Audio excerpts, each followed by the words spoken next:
Good morning. Good Hi, morning, Steve. Sarah. Good to see you. Good to see you. Good to see you too. Man, how have you been, sir? I've been good. I've got more sleep this week for listeners and viewers. You know, last week I got a puppy. The puppy has been trained pretty good lately, so I don't look as sleepy this week. Okay. But I'm still reporting live from my living room because we gotta be on this every 2 hours on this crate training. So Yeah. we're almost there. We're almost there for all those puppy owners, but been a busy week also at work, a lot going on. So I'm excited to share some updates soon on LinkedIn. So if you're not following me there, make sure to follow me there about our project we've been working on, Baya, for now almost 3 years. We're finally making moves. So excited to share all of that. That's exciting. Very cool. Very, very cool. Man, I wish I had more exciting stuff to tell you, but just been bouncing around. You've been all over. And we got Kay saying hello. Good morning, Kay. Always our Vegas fam. Good morning. Wait, oh, where's she? Oh, there she is. Oh, there she is. Hi, Kay. Hi, Kay. I'm kidding. She's not here. And I got to say also, too, yesterday was the hottest recorded day in Miami history, hitting 100, the actual temperature of 100 for only the second time in recorded history here in Miami. Wait, it's never hit 100 degrees like at all? You get a lot of feels like 100 with the humidity and all of that fun stuff. But no, that was the first time or the second time ever in recorded Miami history that it hit triple digits this time of year. So, and you could feel it today. And I'm training for a half marathon as well. And that was painful yesterday to do 2.5 miles. That was painful. Let me tell you about 100 degrees. Well, it's a different 100 degrees in the deserts. It's dry heat. You don't feel it. Lies. Oh my gosh. Well, I mean, Los Angeles hits 100, not often, but it definitely can hit 100 here and there. And then Las Vegas was like 110 for like 6 weeks straight.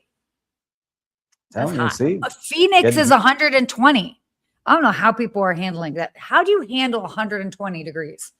I don't know. I stay inside all the time. And now as a pet owner, a dog owner, I'm like figuring out, do I need to get this dog some little shoes? What do we got to do here before they go wandering out on the hot asphalt and sidewalk? Okay, I'll take some advice. Kay has lots of advice. So she'll definitely chime in. It's good things. Everyone's back to school. It's a little slower now for travel. I know everyone's getting back in the swing of things as school starts. People's summer vacations are wrapping up. But, there's still a lot going on in the world of hospitality. There is. There's always stuff going on in the world of hospitality. But Sarah, this episode wouldn't happen, but it's brought to you by StayFi.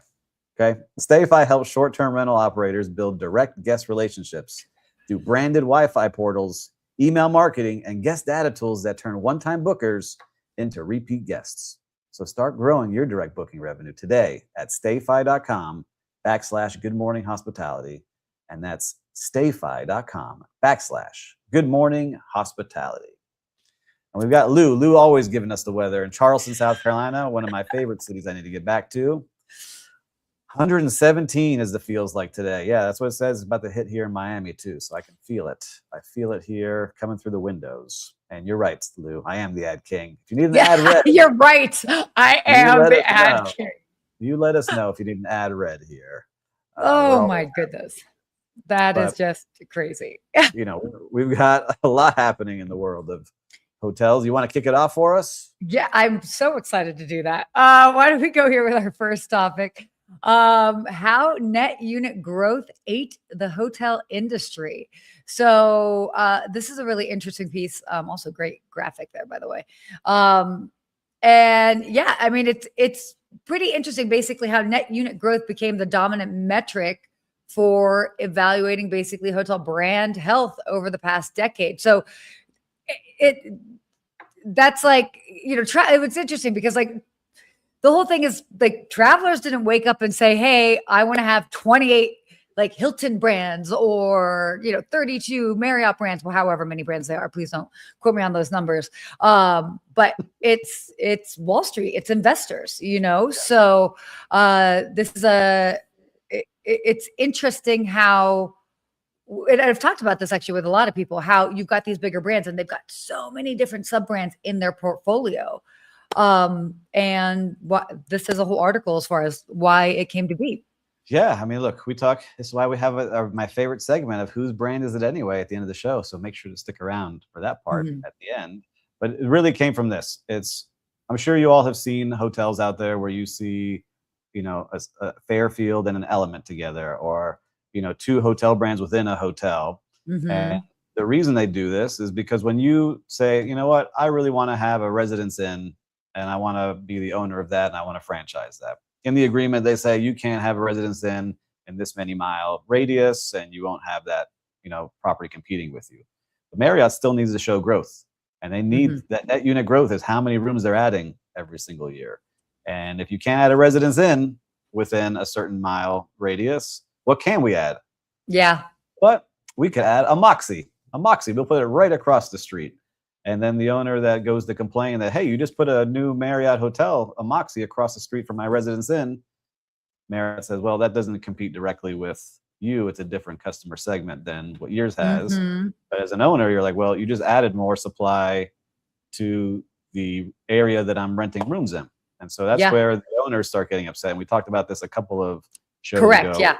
Marriott and Hilton, and I think Hyatt now too are giving, money back and points back if they're good with customer service scores and all these. It's a way to kind of give back, but it really makes it interesting. It's really that workaround, and it's a fine line that I see the brands are doing, where every CEO says, no, this is what the guests want. The guests want more brands. They want more unique places to stay, where the owners are saying, hey, my ADR is not growing. I'm having challenges. All the expenses are going up, and you keep adding more rooms to my area where you said I would be the only one having this brand, but now you're adding more Marriotts or more Hiltons, or more Hyatts. And that's why we have so many brands that are out there, because of this net unit growth. So if you really want to go dive deep in it, you could read Rafit's article. He did a great job really explaining it and diving into how it started. And I think one of the really interesting parts was when Hilton, launched its IPO in 2013, they had 10 brands that they were reporting. Now they report on 28 brands. Just 13 years later. And we talk about how many brands are growing. That's just the way to do it. So I'm not sure what you think about that, but as someone building a hotel, like we're building our own brand, but if I had invested millions and millions of dollars into a brand, and all of a sudden another hotel opens up down the block competing with me that's owned by the same parent company, it would be frustrating. It would be very frustrating. I mean, I think the big takeaway with this is that, and again, this ties into the article. I think Sarah Kuppet wrote it. And we talked about before. We even had her on. She's been on other shows talking about it. But it's, again, this notion of this net unit growth. Yeah, it seems useful. It's one metric in which to show sort of growth. But what it doesn't reflect, and we were just talking about that, is whether hotel owners are actually making money. So it's this almost, it gives this like false sense of, well, maybe not false, that might be strong, but like it gives a sense of like, oh, the company's booming and growing, but it's really only growing in one way. And it's not reflecting, okay, how are the owners doing? Are they making more money? Are they, and it's, it is an interesting. It's a fine line to walk, right? Because you have to show growth. You have to show your investors, because they're all publicly traded companies, that we're growing every year. And before it used to be how many hotels you owned. And that wasn't a good number anymore, because they really didn't show the volume. So then they went to, how many rooms. Now with the net unit growth shows the churn, because you do lose, if you gain 100,000 rooms, but you lost 20, your net unit growth is 80,000. So it's an easier way for them to really report on it and show. But you got to keep growing. You cannot have down quarters. Your investors are not going to say, oh, we'll give Marriott a break this quarter. They didn't grow as much. Yeah, that is not how it works when you have investors and people on a publicly traded platform. As soon as you show weakness, stock will drop immediately. And that's not what we want for the investors. And that's what the CEOs really try to protect, while keeping their guests very happy, but also the true customers, those owners of those hotels, because those brands don't own many of the really not any of them. Some of them have a couple that they still own, but they don't own many of their own branded hotels. So not many at all. We could talk about this all the time, but it's more just you know. Another way to really break down how they're reporting. So absolutely. Let us know what you think. Let us know what you think. Do you think they need more and more brands? Is it fair to the owners? Do you think it's good for the guests? I'm curious on what you all think. Let us know here. Well, Steve, before we move on, what should we talk about? What should we talk about? Before we move on, I want to do a quick shout out to our sponsor, Built. They're helping restaurants and hotel F&B teams better understand their guests and create more personalized experiences that drive repeat visits. So if you care about loyalty and guest experience, it's worth checking out. Head to joinbuilt.com/GMH. That is joinbuilt.com/GMH. So shout out to our friends over at Built for that. There you go. Job. I see you've been practicing at home. You've been really reading the ads, working on your pace. Yeah. Good work. I know. I tend to have a very quick pace. So why don't you lead us into this next topic here? Because I'm curious. All right. Well, we'll say this. Minor International puts its $1 billion REIT on hold as they were going through this. It's a Thai hospitality conglomerate behind ANH Hotels, and I want to say this the right way, Anantara and Minor Hotels, which we've always talked about here.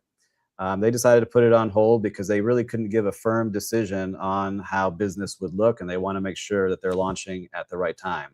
Some of the things that they were highlighting, definitely the war going on in the Middle East, international travel is not as strong as it needs to be.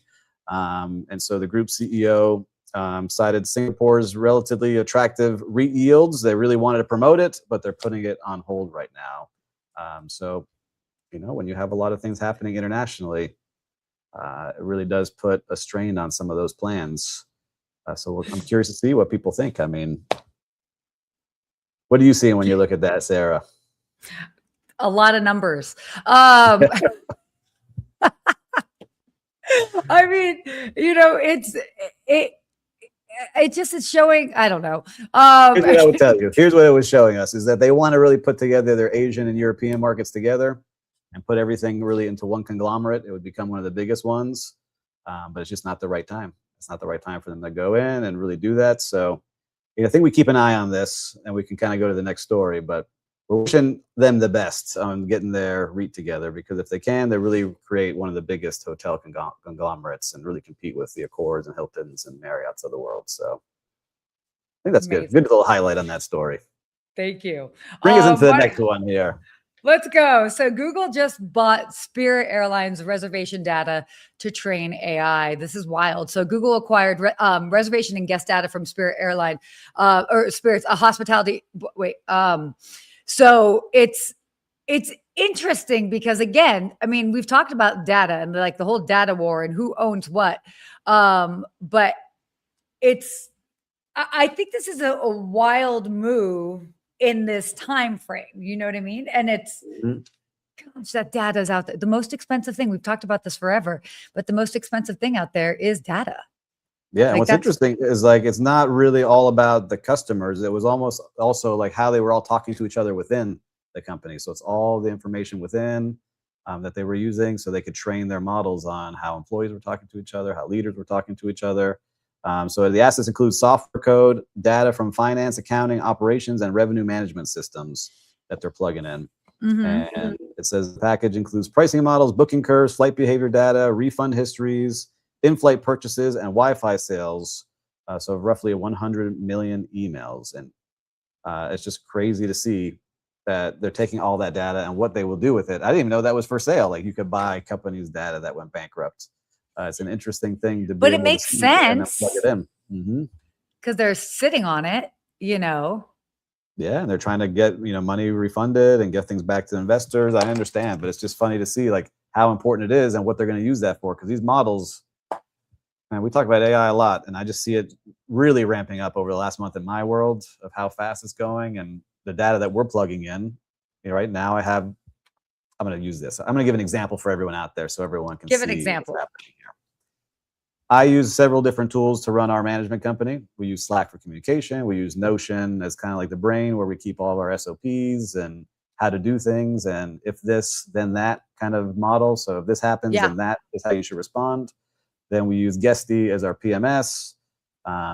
And Breezeway is how we control all the things happening on property. So really like 4 major tools. And we've plugged them all together now into AI. And now we have this AI super agent that can read everything going on, all the guest comments, how the team is reacting to those comments, were things assigned to those people that had concerns or challenges. Are there ways to upsell certain guests? Are there ways to do certain things? So things that would have taken just 5 years ago, days to do, right? And really diving into every single reservation, really going through things. And you would need so many people to do, we can now do within 30 seconds. Yeah. Right, by putting a prompt in. And so I can see why data becomes more and more important as you're building these models, and AI companies are getting more and more competitive with each other. It's just crazy to see these things out there. And the smarter it is, those are going to be the winners. And Gemini, we talked about, if you're using Google for your Gmail and your calendar and you're on YouTube and you're in that environment, they're starting to get more and more powerful, especially when you can start to have agents purchase things, which is now starting to happen. I wanted some Miami Heat tickets for the opening. I wanted to make sure as soon as it went live, I had a bot working on it for several days. And as soon as it came live, it alerted me and gave me the best pricing for the tickets available. It still wasn't able to purchase without me, but that's going to come a time very soon where that's going to happen. So let's see where it goes. I'm curious, you out there, do you have any unique cases that you're using AI out there, that you're using all your data that you're sitting on?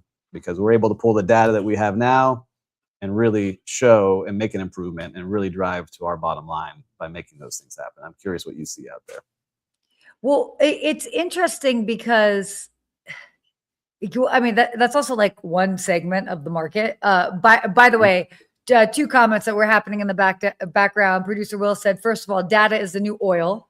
Gotta give him credit for that. Very good point. Yep. And he also brought up, he was like, if we were former Spirit employees, how would you feel about them reading chats, emails, anything that may not have been private? And I think that is valid. And yeah, nothing is private in the company. I want to give a quote my dad gave me when I first started my career. He's a fantastic labor and employment attorney that never sent an email that you wouldn't want to see on the front page of a newspaper. That is true. Always been my mindset as I send something or hit send. Be careful what you're sending, whether it's Slack, where you think it's private, and a direct message. If it's owned by the company, nothing is private. Yeah. It's definitely, yeah. And even text as well. Like there's a lot. And so that's something pays for your phone, all these things. It's wild. Definitely. So anyway, interesting topic here. I'd like to read this comment. Use the brain, skip the AI. If evolution is true, we're headed to being androids as a human race. Listen, I don't know. Elon Musk has already got chips going into people's brains and reworking their central nervous system. So I think that's where we're headed there. Awesome. Let's go ahead and talk about our next topic here. Awesome. Great. Awesome. I mean, that's a deep dive topic. I am just going to keep us moving because otherwise, this is the most interesting topic to me. And it was at the end of today's stack. So I was just ready for us to get through our numbers. So this is your world. I'm excited to hear this one. Talk about something that is cool. Anyway. Let's do it. So this was actually talking about 2 different articles that came out on Skift. So both there's a creator shift happening as well as Substack, and they're really kind of sharing where sort of hotel marketing trust lives. So one with the Substack renaissance that in travel media, which is wild, and then also travel creators are following the money to shorter trips. So the first article, and actually I covered it last week on the video daily briefing, talking about content creators.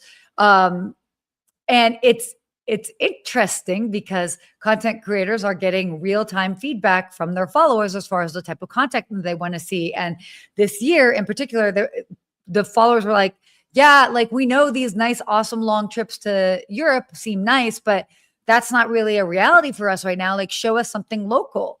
And so it's really, creators are shifting their content. I mean, I've even seen it a bit in the brands that have been approaching me, is that creators are focusing on shorter, maybe less expensive, more local stays.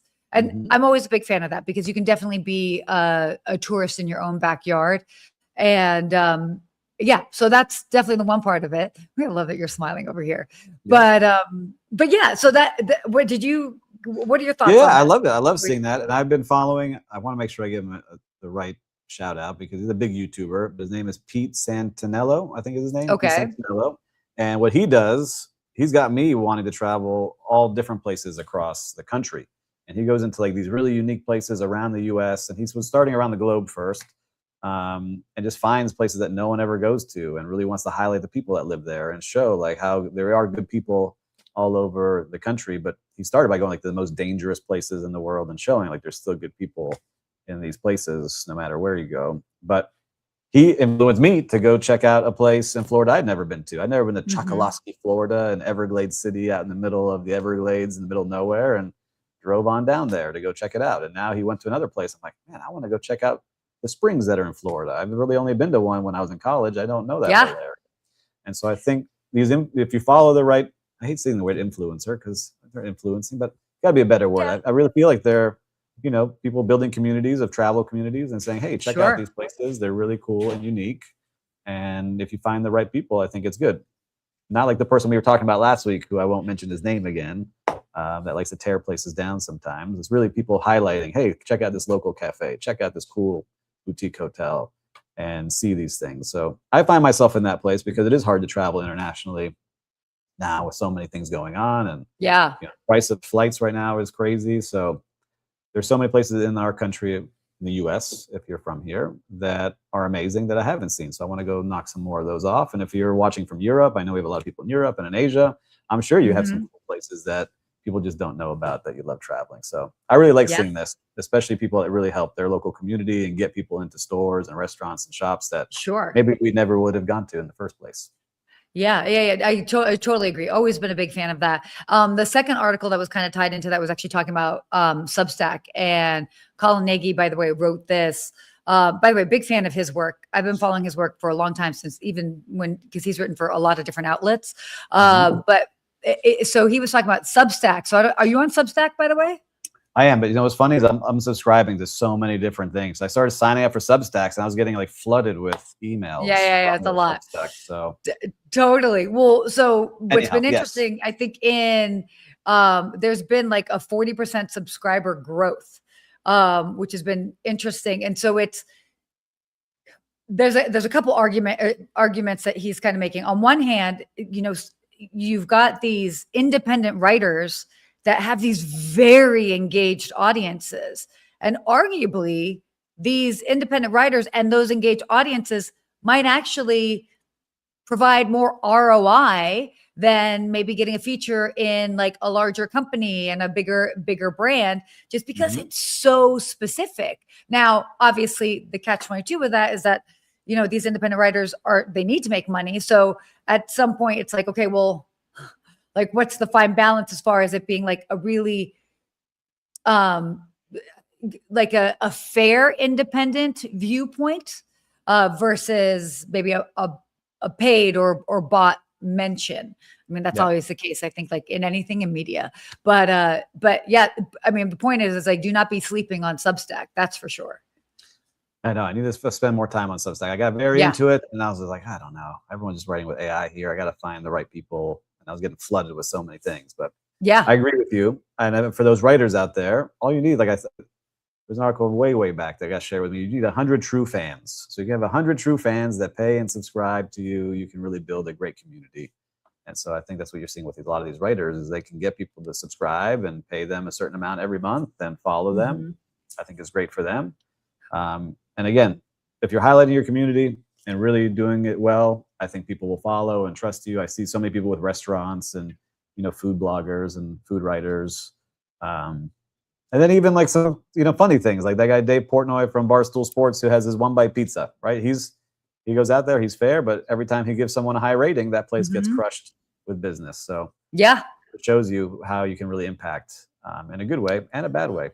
Well, and it's fascinating. I mean, I don't know how many people know like travel writers, and I'm talking about like consumer travel writers, and that industry. These people, let's just put it like this: they aren't compensated for what fairly for the type of content that they put out there. And I have a lot of travel writer friends because sometimes I get paired up on fam trips, and sometimes I'll be with journalists versus creators. And it's been like this real tough point over easily the past 10 years where they really used to be taken care of significantly by these bigger brands. And now you've got companies that are like, oh, well, you can just say that you can contribute it to it. And that's like how they're trying to pay these writers. And so you have these really talented travel writers that like are needing to find another outlet in which to monetize, because the traditional form of monetization is evaporating, so to speak. So I think we still haven't seen the most of Substack yet. And that's just in the travel related industry. Lots of fascinating stuff in other industries, because we all obviously care about other things other than just travel. But it's fascinating. I'm a big fan of it. So I have to go back and relook at it. I was just thinking, I was like, how many more newsletters can I read? How many more articles can I read? There's so much content out there. How many more videos can I watch? It's like, yeah. Oh, breathe. Yeah. I mean, that's the whole thing. It's the, more than the commoditization of content, but it's because, we can all be our own media brands. Like people don't need necessarily to be like on a big TV station or on on a bigger platform to have reach. It's the great equalizer. Social media has become the great equalizer. Like you can put out something and it can reach a lot of people. Now the trick is to make sure that that's accurate, obviously. Yeah, and good. Exactly. And that is good. And it's not just AI slop. Now I feel like everything almost is, but I miss having a magazine and holding a magazine every once in a while. Oh my gosh, I used to love, like, I would go to the airport and like buy 2 or 3 magazines. I had like so many subscriptions. And I do miss it a little bit now. I think it's going to make a comeback. All these things that we had back in the 90s are going to start coming back. Anyhow, it's an important time of the day here. Okay. It's your favorite time of day. It's whose brand is it anyway? The game where we try to guess the sub-brand's parent company. And if you've been playing along for a while now, you know that we're terrible at this and we have not won many times. So I'm curious to see whose brand is it today? Garner. Oh my God. Garner Hotel. Jennifer Garner's hotel. Let's see. Oh, I was thinking like Garnier. And I was like, oh, is this a hair company or a brand company? Okay. Garner is going to be I'm going with Hyatt, a Hyatt brand.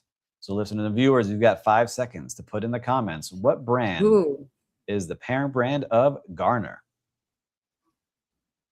I don't even know. Gotta give a guess there. We can't start. We can't show the results till you guess. I'll say Hilton. That's what I said. All right, let's go. Wait, you said Hilton? I thought you said Hyatt. Did I say Hyatt or Hilton? I thought you said Hyatt. All right, well, let's see. Whose brand is it? Roll back the tape.